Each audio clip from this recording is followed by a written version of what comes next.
on est normalement en liaison avec Marrakech. Vous savez où c'est? Au Maroc.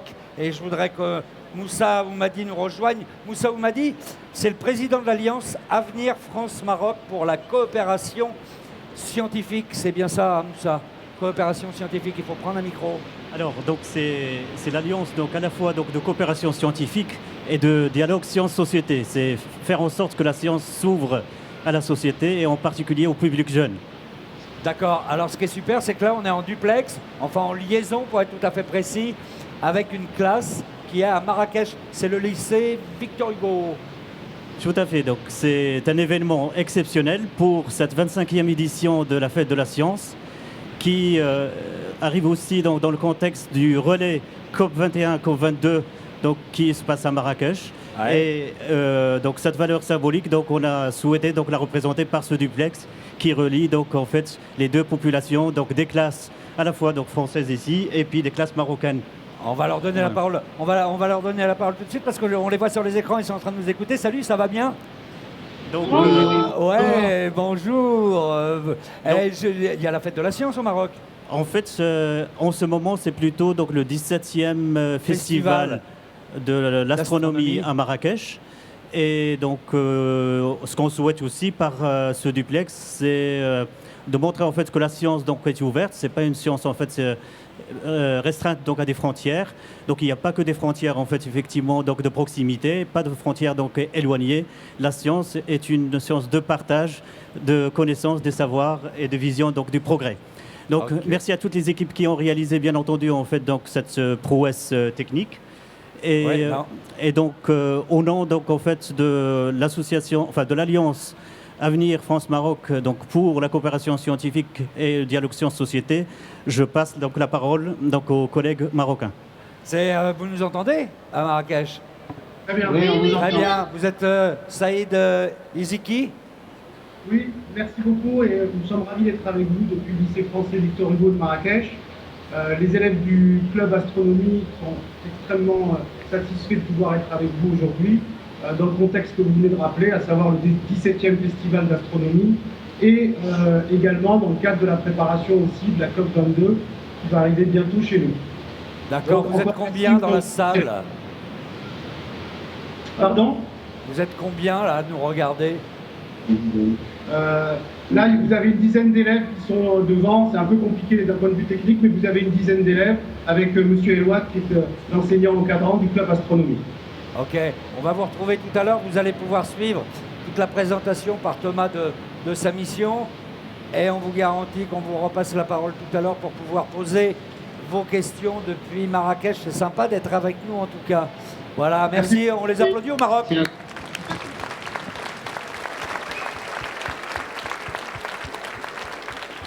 Merci beaucoup, Moussa. On se retrouve tout à l'heure. Vous êtes prêts à partir pour l'espace? Ouais. Thomas, on commence par où? Je sais que vous avez une habitude parfaite de pouvoir raconter toute votre histoire, donc je vous laisse. Oui, alors, très rapidement pour ne pas endormir les gens, mais ma mission, ça fait 7 ans que je m'y entraîne.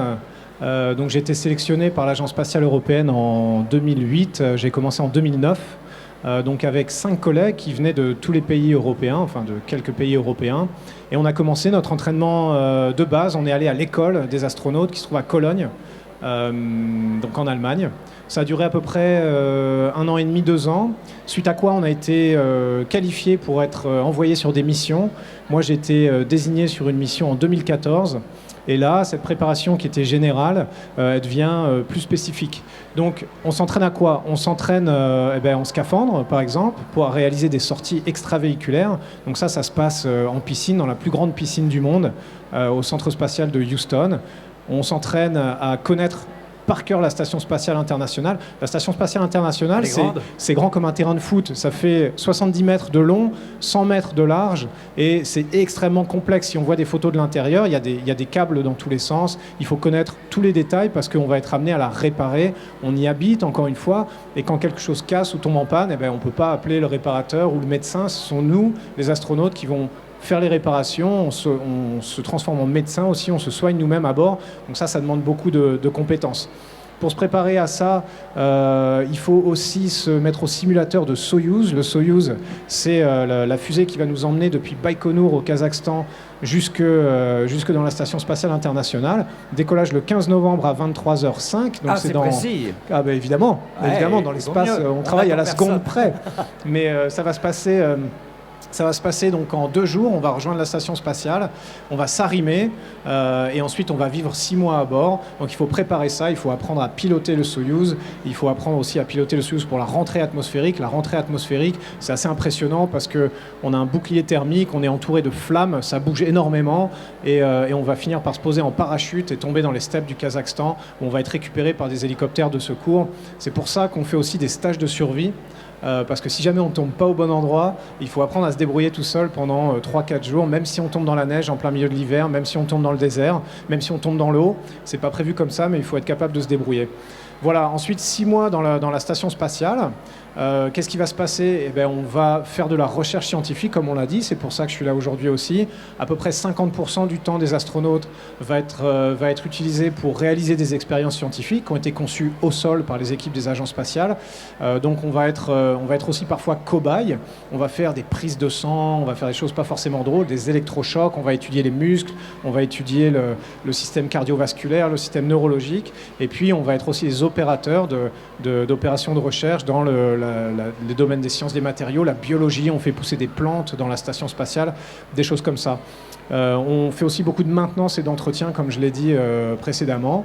Et puis tout ça, ça va nous emmener tranquillement jusqu'en avril-mai 2017. Vous allez revenir pour le printemps ? On va revenir pour le printemps. Je vais rater l'hiver, ça c'est bien. Je vais voir l'hiver de haut. On prend beaucoup de photos dans la station spatiale parce qu'on voit la Terre de haut. Mais Thomas, il y a quelque chose, tout à l'heure, on parlait du coucher et du lever qui est intéressant à raconter quand même. C'est que vous faites combien de fois le tour de la Terre dans une journée pour nous ?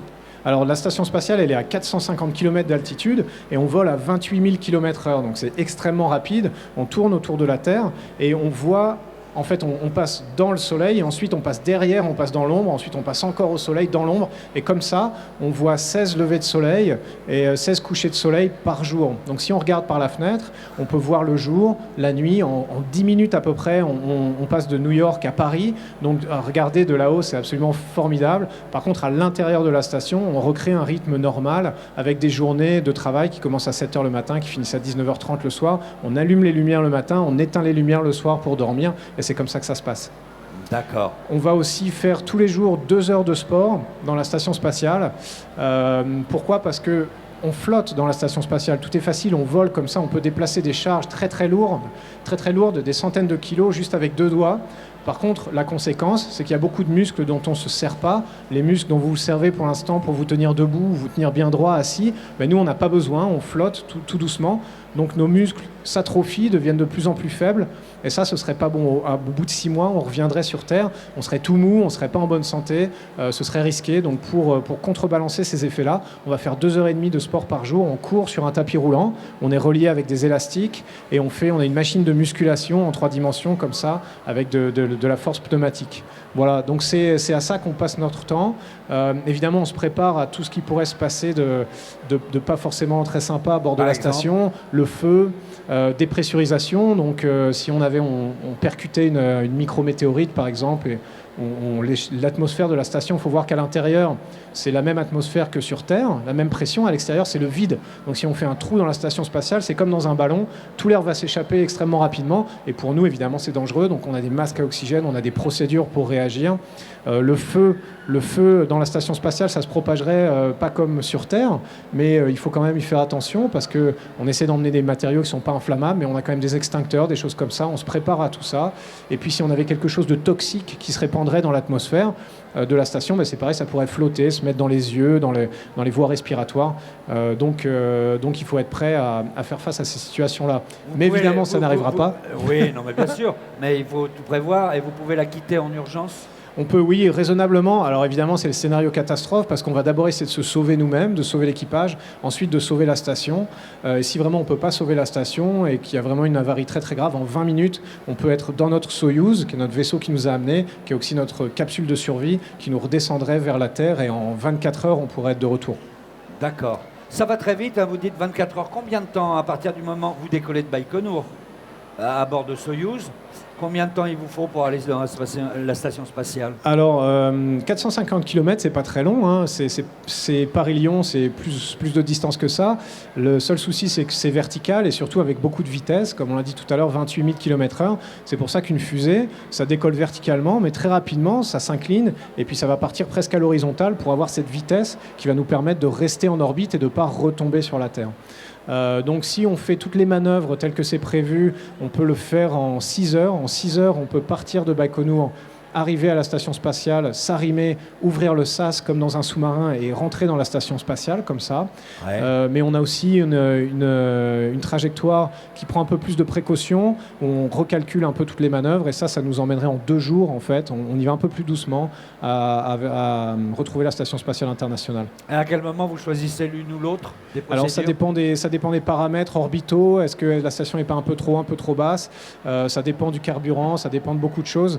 Je pense qu'on le saura assez prochainement. Oui. D'accord. Il y a toujours quelque chose qui est étonnant, c'est que la station, elle va à 28 000 km/h et il faut rattraper un objet qui va à 28 000 km/h. Mais en fait, tout est parfaitement calculé, tout marche bien.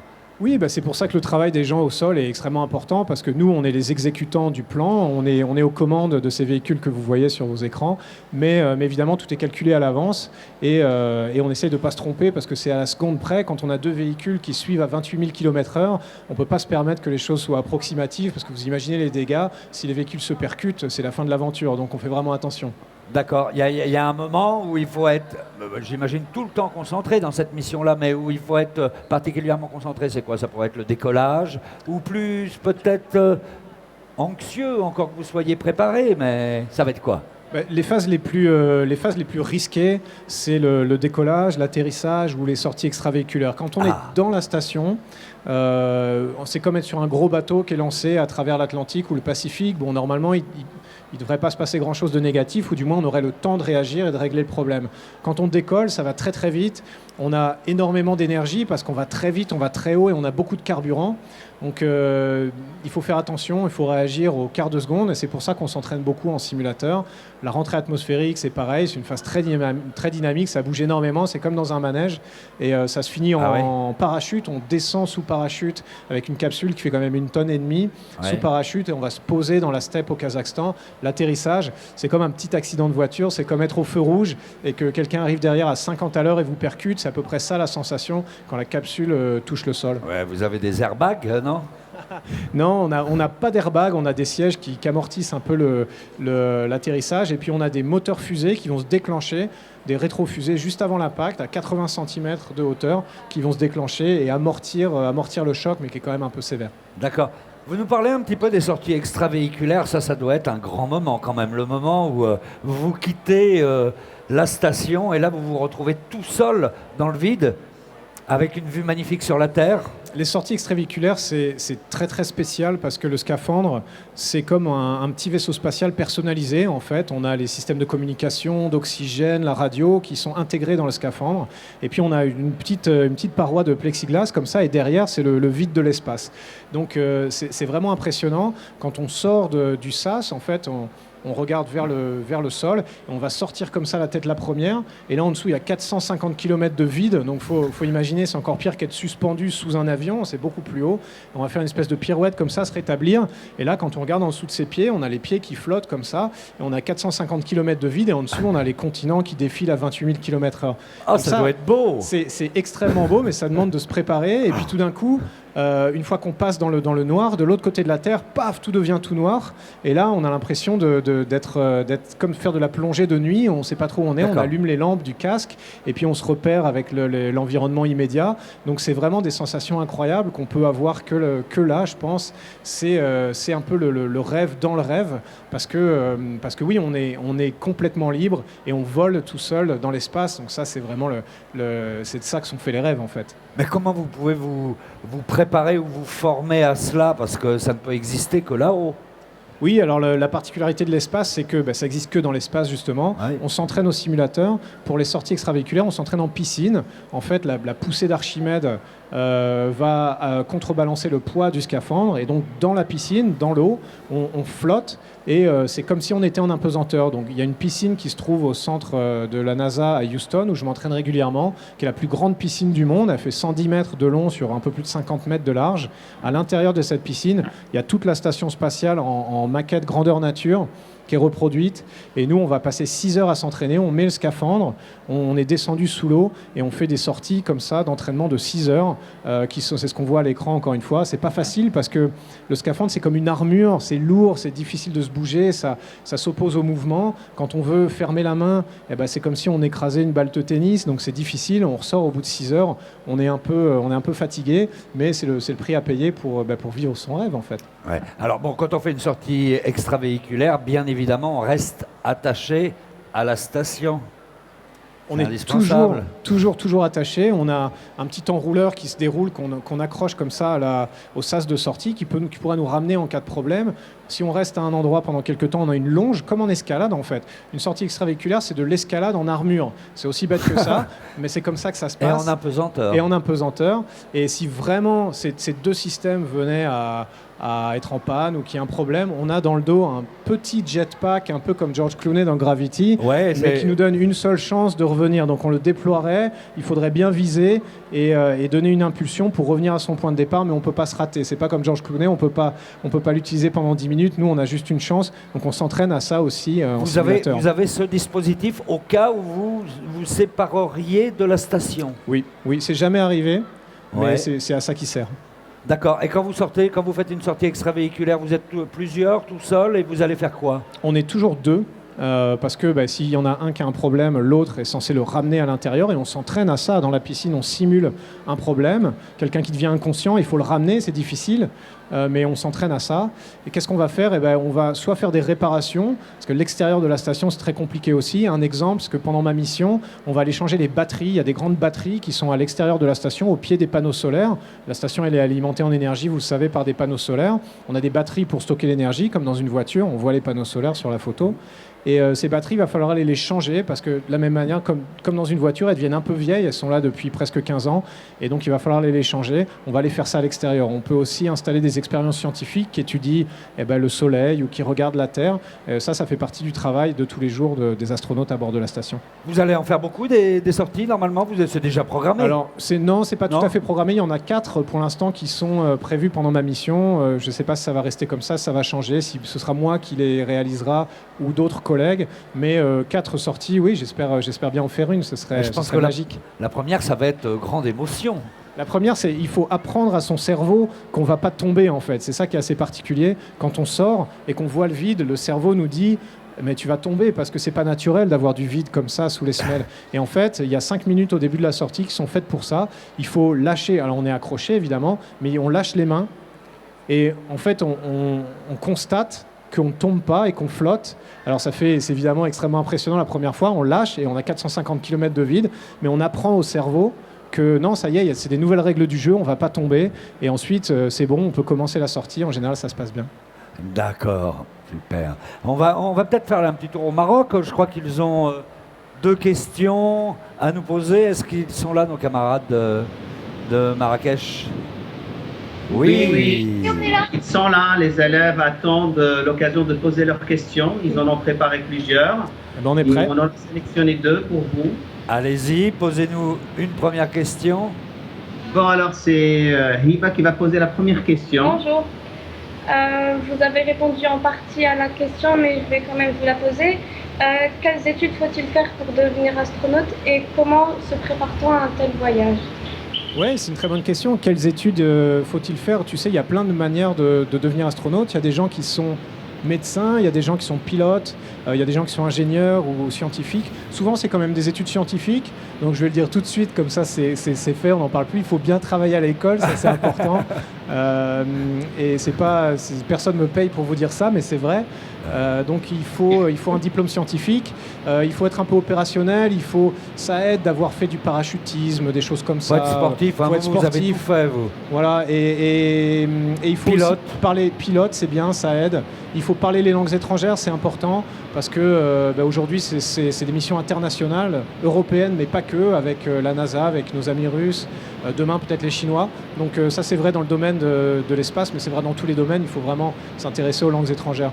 Donc ça, c'est les étapes un peu importantes. Moi, j'avais fait des études d'ingénieur, après je suis devenu pilote de ligne, et puis je faisais beaucoup de sport, notamment du parachutisme, de la plongée, des choses comme ça, et ça m'a aidé à passer la sélection. Ensuite, il faut attendre qu'il y ait une sélection, et puis se mettre sur la ligne de départ et espérer être sur la ligne d'arrivée. Mais comment ça s'est passé? Parce que vous étiez pilote de ligne sur Air France, je crois, donc vous emmenez des gens en vacances ou à l'autre bout du monde, tranquille, et puis un jour vous vous êtes dit, j'en ai marre, je veux partir dans l'espace, je m'inscris au concours.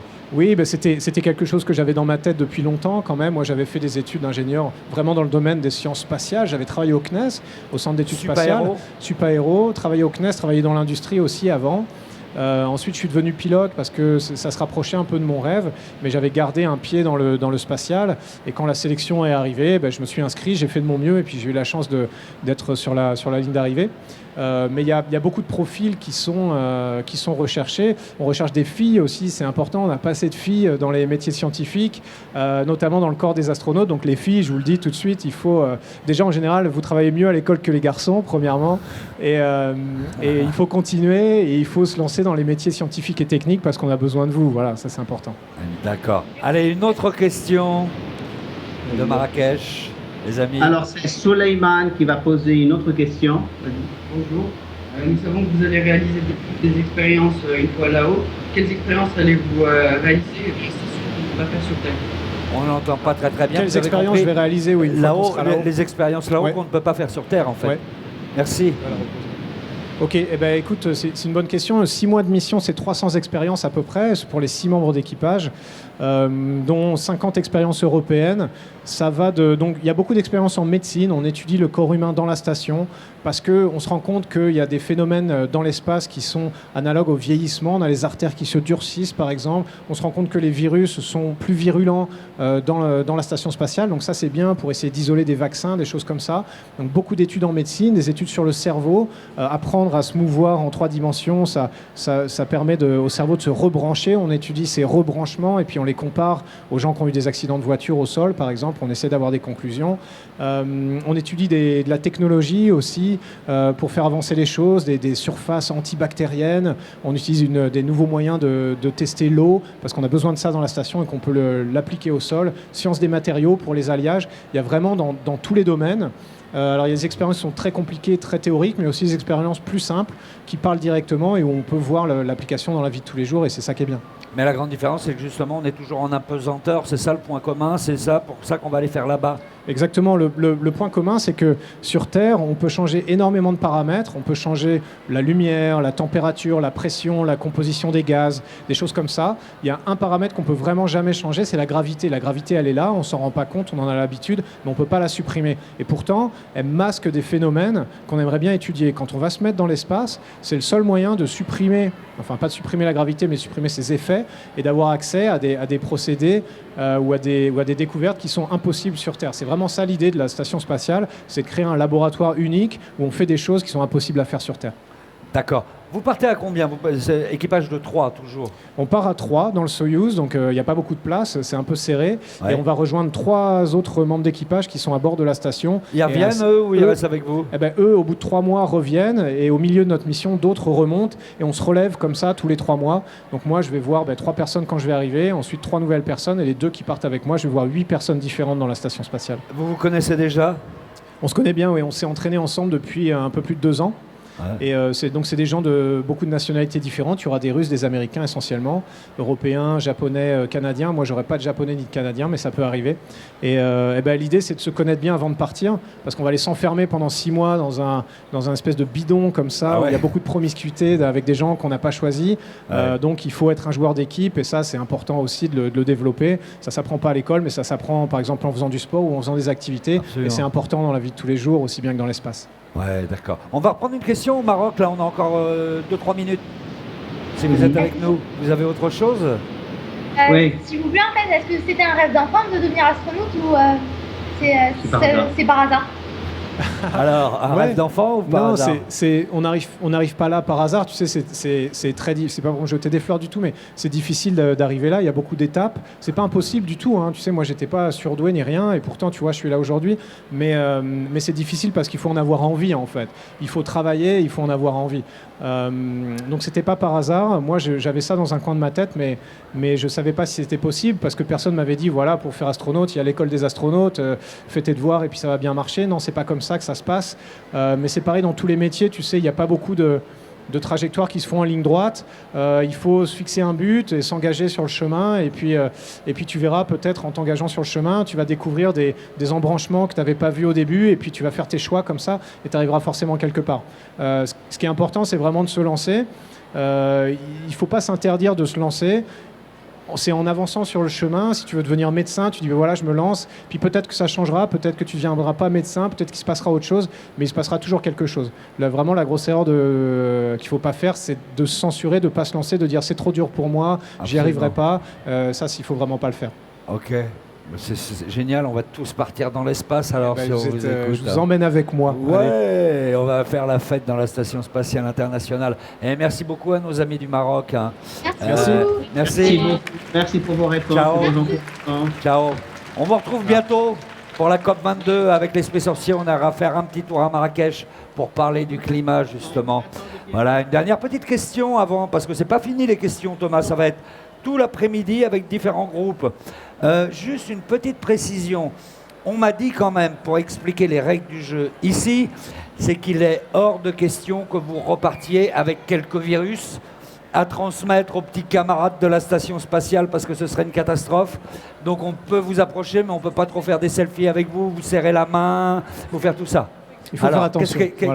Faut faire juste attention. Oui, voilà. Il faut, oui, enfin en même temps, on va pas me mettre sous cloche, mais on va garder une certaine distance de sécurité. Non, mais je sais, c'est pour ça. On nous a dit quand même, bon, faut faire attention, prenez soin de lui, on vous le prête pendant une journée. Ah oui, là, il faut pas me casser aujourd'hui parce que sinon il n'y a pas de mission et ça, les gens seront pas contents. Non, c'est pas possible, ça c'est pas possible.